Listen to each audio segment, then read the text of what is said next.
अस्सलाम वालेकुम, मैं हूं एहसन और आप देख रहे हैं बातें विद एहसन। आज की इस वीडियो में मैं उन लोगों के बारे में बात करना चाहता हूं जो लोग आजकल पीएसडब्ल्यू पे हैं, जिनको उसको हम पोस्ट वर्क वीज़ा भी कहते हैं।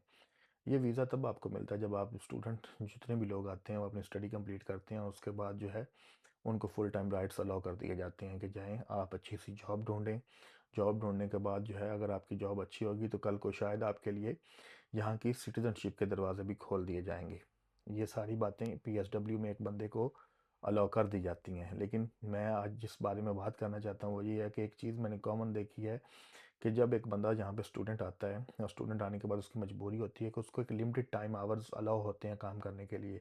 लेकिन वो उन लिमिटेड टाइम आवर्स में काम नहीं करना चाहता होता क्योंकि उसको फ़ीस भी पे करनी होती है, उसको घर वालों को भी सपोर्ट करना होता है। तो इसलिए वो कोशिश करता है कि मैं ज़्यादा से ज़्यादा काम करूँ जिसके पास भी करूँ। तो जितने भी यहाँ पे टेकअवेज़ वाले हैं, सुपर स्टोर वाले हैं या फिर वेयर हाउस वाले हैं, वो भी इस बात का फ़ायदा उठाते हैं क्योंकि वो कहते हैं कि तुमने टैक्स भी नहीं देना और तुम्हें काम जो है वो ज़्यादा अलाउ नहीं है, तो हम तुम्हें ज़्यादा काम देंगे। लेकिन तुम्हें अगर 12 पाउंड या 10 पाउंड फॉर एग्ज़ाम्पल काम चल रहा है, तो हम तुम्हें 6 या 7 पाउंड पे काम देंगे। फॉर एग्ज़ाम्पल वो कहते हैं कि ठीक है। वो 10 या 12 घंटे की जॉब होती है, सारा दिन उससे फ़िज़िकल एक्टिविटी वाला काम करवाते हैं। फिर और वो बंदे भी खुश होते हैं कि ठीक है, काम मिल गया है, पैसे कम बन रहे हैं लेकिन ठीक है, ना होने से कुछ होना तो बेहतर है। अब ये सारी कहानी आपको सुनाने का मकसद सिर्फ इतना था कि जब आपने स्टडी कंप्लीट कर ली, आपकी वो मजबूरी लिमिटेड टाइम आवर्स काम करने वाली ख़त्म हो गई।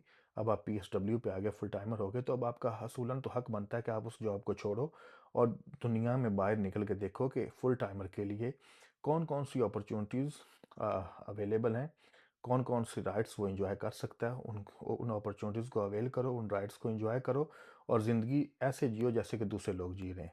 हालाँकि ऐसा हो नहीं रहा। यहाँ पे मैंने कॉमन बात देखी है कि लोग जो हैं, जो स्टूडेंट थे और स्टूडेंट आते उन्होंने जॉब शुरू की थी, आज अपने फुल टाइमर राइट्स होने के बावजूद भी आज भी स्टिल वही जॉब कर रहे हैं। जब उनसे पूछा जाता है तो वो कहते हैं कि यार किस्मत नहीं सही चल रही। तो मैं उन लोगों को इतना कहना चाहता हूँ कि किस्मत आप लोगों की ठीक चल रही है लेकिन आप लोगों की अकल नहीं सही चल रही।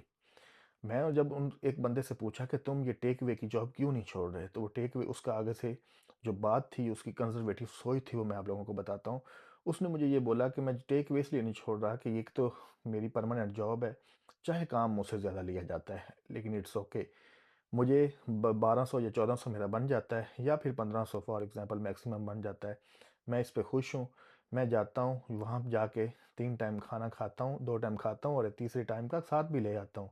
ये भी मेरे पैसे बच गए और दूसरी बात ये है कि सारा दिन मैं लव कॉल भी करता हूँ या फिर जिसको दिल करता है मैं कॉल कर देता हूँ। मुझे कोई मोबाइल से भी रोकने टोकने वाला नहीं है। तो मैं इस बात को सुन के हैरान हो जाता हूँ कि सोच नहीं बदली, हालाँकि हालात बदल गए हैं, लेकिन हालात कैसे बदलेंगे जब आपकी सोच नहीं बदलेगी।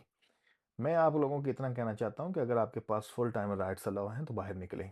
जो काम आप 12 घंटे या 11 घंटे करके पैसे कमाते हैं, आप लोगों को अंदाज़ा नहीं है कि आप 6 या 7 घंटे में किसी इंग्लिश फर्म के साथ या फिर किसी अच्छी कंपनी के साथ काम करके टैक्स देने के बाद कमा सकते हैं।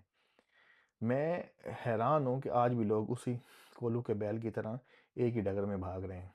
सिर्फ़ इसलिए कि बाहर निकलेंगे, जॉब नहीं ढूँढने के लिए टाइम लगेगा और टाइम जो है वो हमारे पास है नहीं और ना ही हम टाइम वेस्ट करना चाहते हैं। ये एक स्टूपिड सोच है। आप बाहर निकलेंगे, आपको अंदाज़ा नहीं है कि एक जॉब जो इसके लिए आप कह रहे हैं कि मेरा महीना वेस्ट होगा तो जॉब मिलेगी, आपको 1 साल में वो पूरी महीने की पेड हॉलिडेज़ भी वो कंपनी दे देगी। ये सारी वो बातें हैं जो एक बंदे को समझाओ, लोगों को समझ नहीं आती और बाद में वो अपनी किस्मत को खोजते रहते हैं। मैं वीडियो के एंड पे इतना कहूँगा आप लोगों को कि इन लोगों का हाल उस बंदे की तरह है, जिसकी मौत उसके सर पे खड़ी है और उसको एक बंदा कहता है कि ये गोली है, ये गोली तुम खा लो, तुम बच जाओगे। लेकिन वो बंदा कहता है नहीं, मुझे पीर साहब के पास ले चलो, मैं पीर साहब के दम से जाके बचूँगा। इनकी हालत उस बंदे की तरह है। तो लिहाज़ा मेरी तो इनके बारे में ये सोच है, आप इनके बारे में क्या सोचते हैं? कमेंट्स में ज़रूर बताइएगा। मिलते हैं नेक्स्ट वीडियो में। अल्लाह हाफ़िज़।